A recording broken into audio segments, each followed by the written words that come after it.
कि तुम एक बच्चा पैदा नहीं कर सकते हो, तुम्हारा जो प्राइवेट पार्ट है वो तो सही से इरेक्ट नहीं होता है, सही से काम नहीं करता है, तुम बच्चा पैदा नहीं कर सकते हो, तुम क्या हो, तुम निकम्मे हो, तुम नामर्द हो, इस तरह से वगैरह वगैरह बहुत सारी बातें कहते थे, बहुत सारी बात करते थे।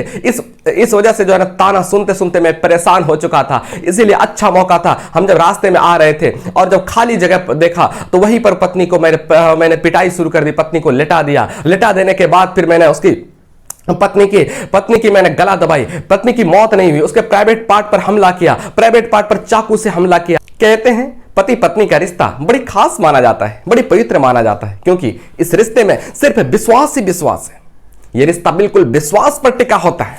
लेकिन अब पूरी जिंदगी साथ तो रहते हैं, लेकिन छोटी छोटी बातें तो हो ही जाती है। लेकिन छोटी छोटी बातों को दूर करने वाला बड़ी खुशहाल परिवार होता है। कभी कभी छोटी छोटी बातें इतनी बड़ी बात बन जाती है कि डिवोर्स तक बात हो जाती है, कभी कभी हत्या तक बात पहुंच जाती है। आज की जो मैं कहानी आपको सुनाने जा रहा हूं, आज की कहानी में भी एक मामूली सी बात पर, एक छोटी सी बात पर पत्नी का कत्ल कर देते हैं, पत्नी का खौफनाक हत्या कर देते हैं, पत्नी का दर्दनाक मौत के घाट उतार देते हैं। मैं बात कर रहा हूं 26 अगस्त 2024 की। उत्तर प्रदेश का एक जिला लगता है बदायूं जिला अंतर्गत एक जगह लगता है उजानी। अब वो पति पत्नी वहां पर रहते थे और थोड़ी सी दूर पर एक जींस की फैक्ट्री थी। अब जींस की फैक्ट्री में काम करते थे। अब जब काम करते थे, शाम सुबह जाते थे और शाम को पति पत्नी साथ आते थे। तो साथ आते थे और 26 अगस्त 2024 का वो दिन था। 26 अगस्त 2024 को शाम को आते हैं और सुबह ही 27 अगस्त 2024 होने से पहले थाना पहुंचते हैं। 26 अगस्त 2024 को शाम को थाना पहुंचते हैं और थाना जाकर के कहते हैं कि मेरी पत्नी की किसी ने हत्या कर दी है, मेरी पत्नी की किसी ने मौत के घाट उतार दिया है। उसके बाद फिर थाना प्रभारी को पहले यकीन नहीं होता है। उसके बाद फिर कहते हैं, अपना जख्म भी दिखाते हैं और लहूलुहान चेहरा भी दिखाते हैं। उसके बाद फिर पुलिस को यकीन हो जाता है। पुलिस आनन फानन में वहां से पहुंचते हैं और उस जगह पर पहुंचते हैं जहां पर डेड बॉडी पड़ी हुई थी। डेड बॉडी को उठाया जाता है, डेड बॉडी को कब्जे में लेते, शव को कब्जे में लेते और पोस्टमार्टम के लिए भेज देते हैं और उससे पूछताछ करते हैं। एसएसपी को मालूम होता है, एसएसपी घटनास्थल पर पहुंचते हैं, घटनास्थल का जायजा करते हैं, घटनास्थल का मुआयना करते हैं। उसके बाद फिर जो है ना थाना में उसका मेडिकल टेस्ट कराया जाता है और थाने में उसको थाना में हिरासत में लेकर के ले आते हैं। थाना उसको पूछताछ करते हैं कि यह घटना आखिर हुआ कैसे।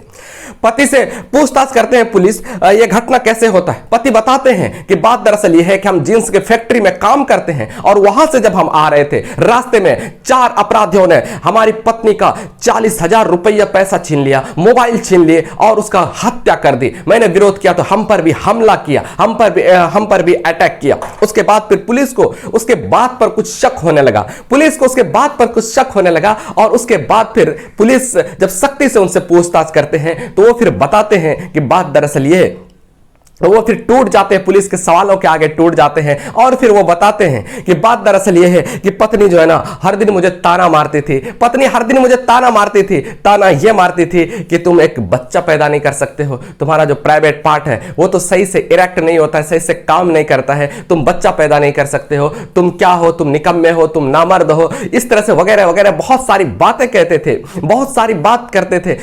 इस वजह से जो है ना ताना सुनते सुनते मैं परेशान हो चुका था। इसीलिए अच्छा मौका था, हम जब रास्ते में आ रहे थे और जब खाली जगह देखा तो वहीं पर पत्नी को मैंने पिटाई शुरू कर दी, पत्नी को लिटा दिया। लिटा देने के बाद फिर मैंने उसकी पत्नी की मैंने गला दबाई। पत्नी की मौत नहीं हुई, उसके प्राइवेट पार्ट पर हमला किया, प्राइवेट पार्ट पर चाकू से हमला किया। उसके बाद फिर मौत नहीं हुई तो गला उसका रेत दिया, प्राइवेट पार्ट अलग अलग टुकड़े टुकड़े कर दिया। उसके बाद फिर जो है ना पुलिस उसको हिरासत में लेते हैं और जेल भेजते हैं।